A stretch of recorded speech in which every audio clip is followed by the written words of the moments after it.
Hello दोस्तों, स्वागत है आपका हमारे YouTube channel general studies now पर। आइए शुरुआत करते हैं पहले प्रश्न से। भारत में ऊर्जा की आवश्यकता की पूर्ति के लिए विभिन्न स्रोतों का उपयोग किया जाता है। उपभोग के आधार पर इन स्रोतों का घटते क्रम में सही उत्तर चुनिए। आपके ऑप्शन हैं कोयला, जल, पेट्रोलियम और प्राकृतिक गैस, नाभिकीय। कोयला, पेट्रोलियम और प्राकृतिक गैस, जल, नाभिकीय। कोयला, पेट्रोलियम और प्राकृतिक गैस, नाभिकीय, जल। कोयला, नाभिकीय, जल, पेट्रोलियम और प्राकृतिक गैस। इस प्रश्न का सही उत्तर है विकल्प ए, यानी कोयला, जल, पेट्रोलियम और प्राकृतिक गैस, नाभिकीय। भारत में ऊर्जा की आवश्यकताओं की पूर्ति के लिए ऊर्जा के विभिन्न स्रोतों का घटता क्रम इस प्रकार है: कोयला, जल, पेट्रोलियम और प्राकृतिक गैस, नाभिकीय और पवन। आइए देखते हैं अगले प्रश्न को। किस देश को पवनों का देश कहा जाता है? आपके ऑप्शन हैं नॉर्वे, कनाडा, डेनमार्क या जापान। इस प्रश्न का सही उत्तर है विकल्प सी, डेनमार्क। तो डेनमार्क को पवनों का देश कहा जाता है। इस देश में 25% से अधिक विद्युत की आपूर्ति पवन चक्कियों के विशाल नेटवर्क द्वारा विद्युत उत्पन्न करके की जाती है। जर्मनी भी इस क्षेत्र में अग्रणी है, जबकि भारत का पवन ऊर्जा द्वारा विद्युत उत्पादन करने वाले देशों में 5वां स्थान है। आइए देखते हैं अगले प्रश्न को। हाइड्रोजन बम निम्नलिखित में से किस सिद्धांत पर आधारित है? नियंत्रित संलयन अभिक्रिया, अनियंत्रित संलयन अभिक्रिया, नियंत्रित विखंडन अभिक्रिया या अनियंत्रित विखंडन अभिक्रिया। इस प्रश्न का सही उत्तर है विकल्प बी, अनियंत्रित संलयन अभिक्रिया। हाइड्रोजन बम को थर्मोन्यूक्लियर बम के रूप में भी जाना जाता है। इन बमों में परमाणु बमों की तुलना में अधिक विनाशकारी शक्ति होती है। यह अनियंत्रित संलयन अभिक्रिया पर आधारित होते हैं। आइए देखते हैं अगले प्रश्न को। निम्नलिखित में से कौन सा एक विषय संघ, राज्य एवं समवर्ती सूची के अंतर्गत नहीं आता है? आपके विकल्प हैं प्रतिरक्षा, मुद्रा, बैंकिंग या कंप्यूटर सॉफ्टवेयर। इस प्रश्न का सही उत्तर है विकल्प डी, यानी कि कंप्यूटर सॉफ्टवेयर। भारतीय संविधान की 7वीं अनुसूची में संघ, राज्य और समवर्ती सूची का उपबंध किया गया है। संघ सूची के अंतर्गत प्रतिरक्षा, विदेशी मामले, मुद्रा, बैंकिंग, संचार आदि विषय आते हैं। इसमें कानून बनाने की शक्ति केवल संघ सरकार के पास है।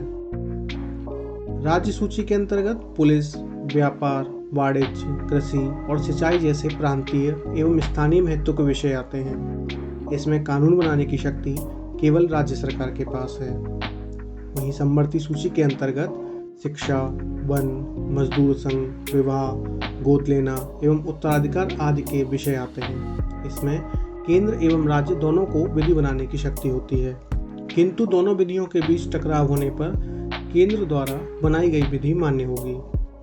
जबकि अवशिष्ट सूची के अंतर्गत कंप्यूटर सॉफ्टवेयर, अंतरिक्ष अनुसंधान आदि विषय आते हैं।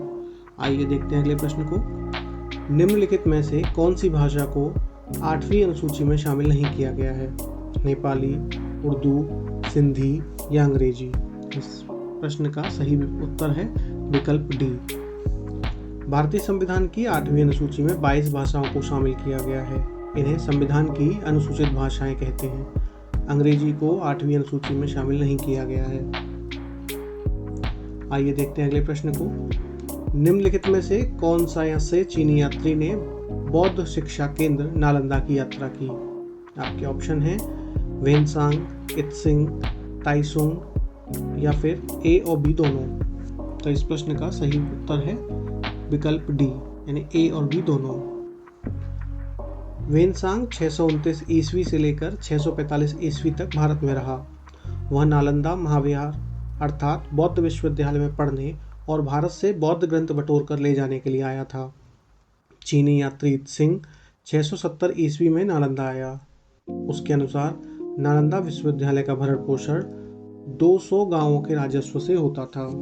आइए देखते हैं अगले प्रश्न को। निम्नलिखित में से कौन से शासक ने बोध गया में बोधि वृक्ष को काट दिया था? आपके ऑप्शन हैं पुष्यमित्र शुंग, मिहिरकुल, शशांक या फिर अशोक। इस प्रश्न का सही उत्तर है विकल्प सी यानी शशांक। गौड़ देश के शिव भक्त राजा शशांक ने बोध गया में उस बोधि वृक्ष को काट डाला जिसके नीचे बुद्ध को ज्ञान प्राप्त हुआ था। ब्राह्मण शासक पुष्यमित्र शुंग ने बौद्धों को सताया था। शैव संप्रदाय के हूण राजा मिहिरकुल ने सैकड़ों बौद्धों को मौत के घाट उतारा था, जबकि सम्राट अशोक ने बौद्ध धर्म को ग्रहण किया तथा इस धर्म को दूसरे देशों में फैलाया और इसे विश्व धर्म का रूप दिया। आइए देखते हैं अगले प्रश्न को। भारतीय इतिहास में सेठी शब्द किस वर्ण के लिए प्रयुक्त होता था? क्षत्रिय, वैश्य, ब्राह्मण या शूद्र? इस प्रश्न का सही उत्तर है विकल्प बी वैश्य। सेठी व्यापार और साहूकारी से जुड़ा एक उच्च स्तरीय व्यवसायी वर्ग था। वैश्यों में वणिक जो व्यापार करते थे सेठी कहलाते थे। गौरतलब है कि क्षत्रियों के अतिरिक्त वैश्यों ने महावीर और गौतम बुद्ध दोनों को बहुत सहायता प्रदान की थी। आज के इस एपिसोड में इतना ही। धन्यवाद।